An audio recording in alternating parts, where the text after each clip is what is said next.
Good day to you everyone. So basically we are going to talk about the first part of the lecture, strength of material, that is a bending moment and the shear force diagram.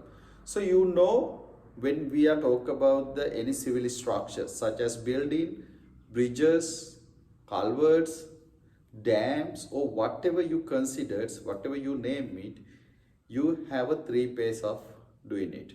First phase is the analysis. The second place is the design, and the third place is the construction. So whatever you do as an engineer in whichever the phases I told you while ago, as an engineer you should be capable enough to do the things on the right way. So the analysis, especially analysis, the design and the construction, all these phases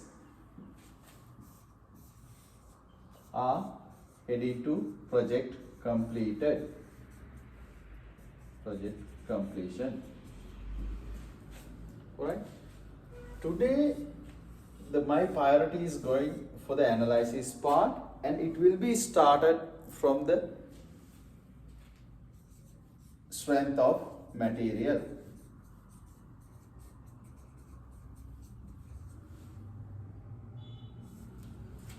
You know, any element, let's take a beam.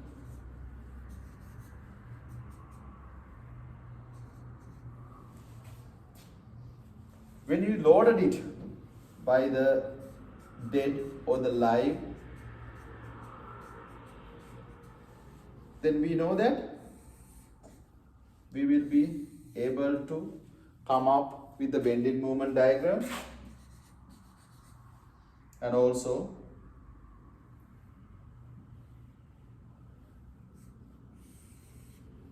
shear force diagram. What do you mean by the bending moment and the shear force diagram? As you know, basically beams are only subjected to what? Gravity loads, which might be comes through the dead load and the live load, or else the partition or the wall, any type of load that you considered within the building.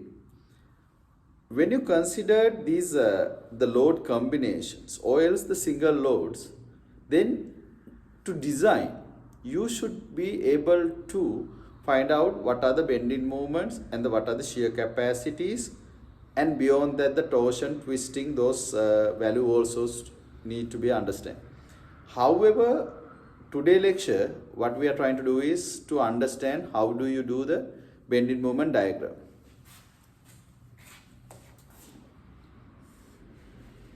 Let's say you have a beam which is simply supported. The point load is P, right? So let us see how we can solve this problem. Alright, so you know this is P. Let's say R1 and R2 are the reaction. By the symmetry,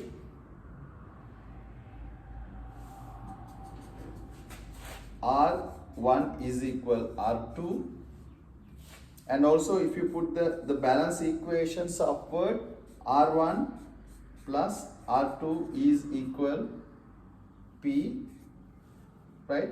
As here R1 is equal R2, so easily you can find it R1 and R2 is equal P over 2. So then very easy to find out the support reaction at the both end. Then let us try to find out how the bending moment diagrams will work. You know, if you cut here, right? Now you know this R1 is equal P over 2, right? So this X is the distance you consider, right? The M somewhere here, right? You take the moments around this point, right?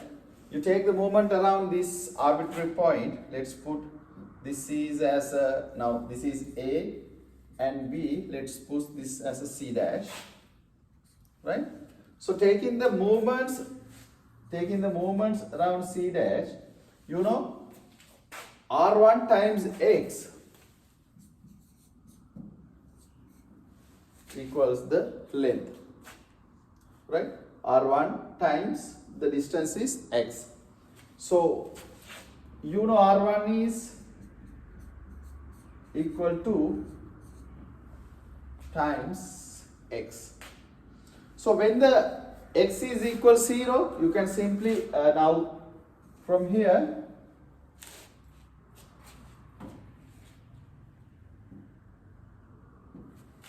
when the X is equal 0, so the MC dash, that means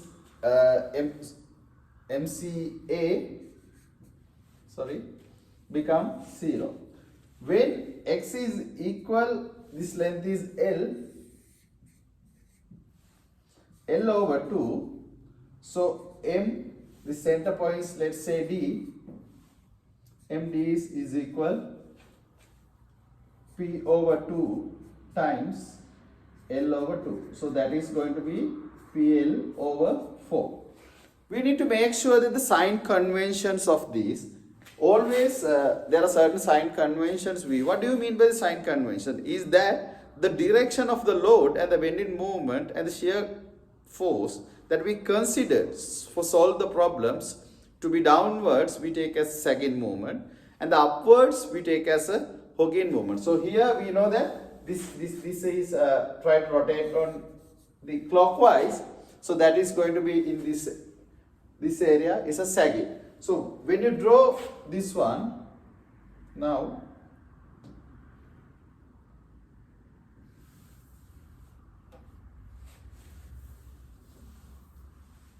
we knew that the bending moment diagram, so the bending moment diagram somewhere here, we know that that is PL over 4.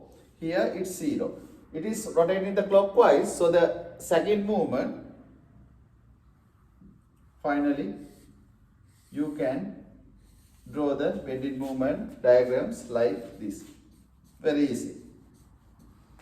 And as you know, the shear force is the balance. You again cut here X. So the shear force at the XP is equals minus P over 2. So then if you draw the shear force,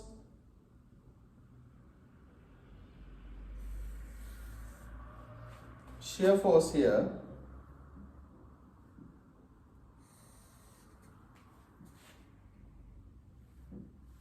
we know that this is P over 2 somewhere here.